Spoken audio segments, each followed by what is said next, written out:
Hello and welcome to TechFlow. My name is Alex and today I'm going to say something that I never ever thought I would ever say in my life. Today we are reviewing a door lock. Welcome to my Yale Conexis L1 review.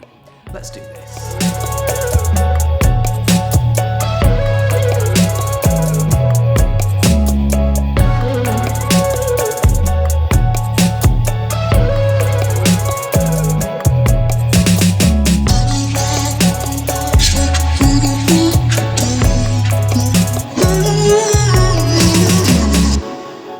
Okay guys, so I've got a few things that I want to say about this lock, and please buckle up because this is a lock. I've never reviewed a lock before, so be hesitant and don't be too nasty and take everything I say with a grain of salt. I've got a few good things I want to say about this thing and a few bad things I want to say about this thing. But before we start any of that, I want to talk through the price. So I managed to pick this thing up for around £170 here in the UK, but these things usually retail for around $200 to $250, which is about $350 for you guys overseas. It's an expensive item, and it's missing a couple of features to warrant that price tag, in my opinion. Let me explain. So with that price in mind, guys, I'm going to go through some of the bad features, some of the features that I don't like about the lock. So let's take a look at it. So guys, this is the lock itself. As you guys can see, it's on the inside of my door. This part of it is rather large. One good thing I have to say about it though is that the build quality on the inside and on the outside of the lock is as you would expect for a £200 device. It's very, very premium and it's quite hefty. It's very, very nice to feel and interact with.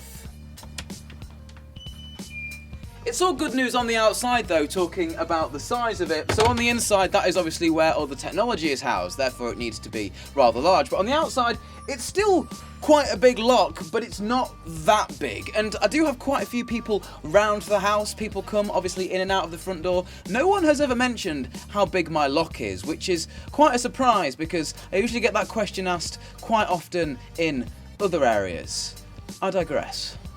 So, I told you guys I was going to talk through the negatives of the lock first. So this is where that negativity starts. Starts mainly with the size, but the other problem is that this thing is powered by batteries. You've got about 6 months before you have to replace the batteries on the inside of the door. However, if your batteries do run out and you are locked out of the house, there is actually a 9-volt battery terminal on the bottom of the lock. So you can go to the shop, quickly pick yourself up a 9-volt battery, shove it on there, and the lock will continue to operate normally, and you can then go ahead and unlock and get inside of your house. Speaking of actually using the lock, you can do it with your phone, you can do it with RFID tags. The one thing that really annoys me though, this is such an expensive device, is that there's no out-of-home control. For £200, they could throw in a bridge that you connect to your router or router, and then that would allow you to unlock and lock your door from wherever you are in the world with an internet connection. Unfortunately, out the box, this thing only works with Bluetooth. However, the bridge is an added accessory. With that being said, also, the lock has a little speaker inbuilt, which can tell you if you've accidentally left your door open or you've successfully locked it by giving you a few beeps. But it's actually kind of pointless because when you lock your door, you want to know you've locked it when you've left. The only problem is that little speaker is on the inside of the door, so it's really hard to hear. But that is really the end of my negativity. Let me show you something awesome, and this is how you lock the door, right? Watch how simple this is. And that is it. I have just successfully locked the front door by simply lifting up the handle. You shut the door, lift up the handle, and walk away. It really is that simple. And now I can't get back in. So now I've just gotten back home, and how the hell am I going to go ahead and unlock the lock, seeing as it doesn't actually have a keyhole in it? So, well, I can do a couple of things. I can pull my smartphone out of my pocket right here. And then you find the Conexis L1 app, you click tap to unlock. At this point, well, your phone is now broadcasting the encrypted Bluetooth signal that the lock can pick up. But the problem is, you can't do this whilst you are approaching the door. You have to actually activate the door. So you can only do this as soon as you've reached the door and press the button on the lock. And also, 9 times out of 10, the app, well, I'm logged out. I have to log in with the username and password pretty much every time I open up the app. Super annoying. The app is actually really terrible. Yale, you need to get your act together. If the app was good, I would recommend this thing, because shocker, I don't really. Now the button is actually a touch capacitive button, it's just there, so you tap it, the lock will turn blue, and once it's connected to your phone, it will then turn green.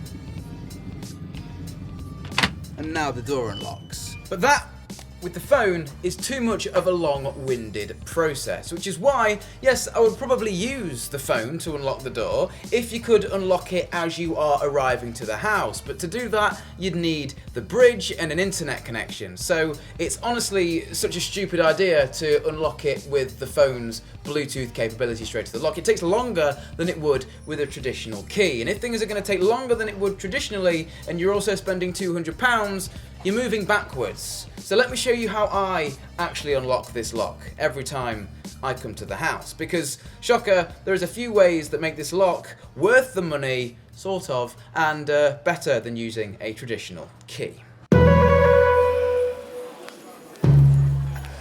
So I unlock my door primarily one of 3 ways. These 3 ways I'm about to show you. And these are all through NFC chips that you can program to the door, and funnily enough, you need to have the Bluetooth app enabled on your phone to add more NFC chips to the door. So one of them is actually a card that lives in the back of my wallet. So as soon as I come up to the door, if I've got my wallet in my hand for whatever reason, all I have to do is tap my wallet on the back of the lock. Like a NFC payment, like a non-contactless payment or a contactless payment in a store, it would open the lock, as simple as that. Then I've got actually on the back of my phone case another little NFC chip, so if my phone is in my hand, or let's say I'm on a phone call, instead of me going in the app, which takes ages, and clicking the button on the lock, all I have to do is touch this little Yale logo on the back of the lock, and then instantly, much like a contactless payment, it will open the lock or start the mechanism to unlock the lock. And the most common one that I use the most, where all my other keys are actually on my keys, I have a Yale fob. So instead of me having to find the right key and then put the key in the lock, lift the handle up, turn the key in the lock and then unlock the door and then come in and then put my key in on the inside and then relock the door, essentially I've got my keys in my hand, just find that, tap that on the door, it unlocks, I walk in, I shut the door, I go like that to the handle, and I walk off. I'm now in the house with my door locked. So it genuinely is easier than having a normal keyed lock. However, do I recommend it? Not really. Until the app gets better, and until, well, that's pretty much it. If the app was better, I'd recommend it. But for now, I wouldn't recommend it. So Alex, why have you got it? Well, number one, really to bring you guys a review of it. I always thought it was really interesting.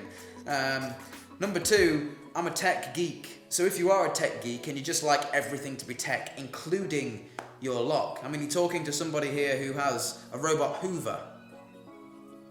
I want my lock to be a robot. That's just who I am. This is what I find interesting.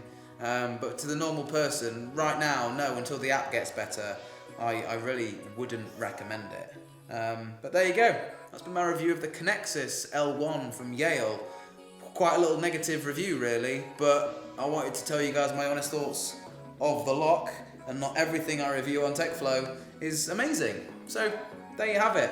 Guys, if you enjoyed, please drop a like rating. Let us know how you think they could improve the lock in the future, guys. And if you want to check out a couple of other our videos, they're right there on the screen. And if you feel like subscribing and you're not already, you can click right there. My name's been Alex, and we'll see you in the next one.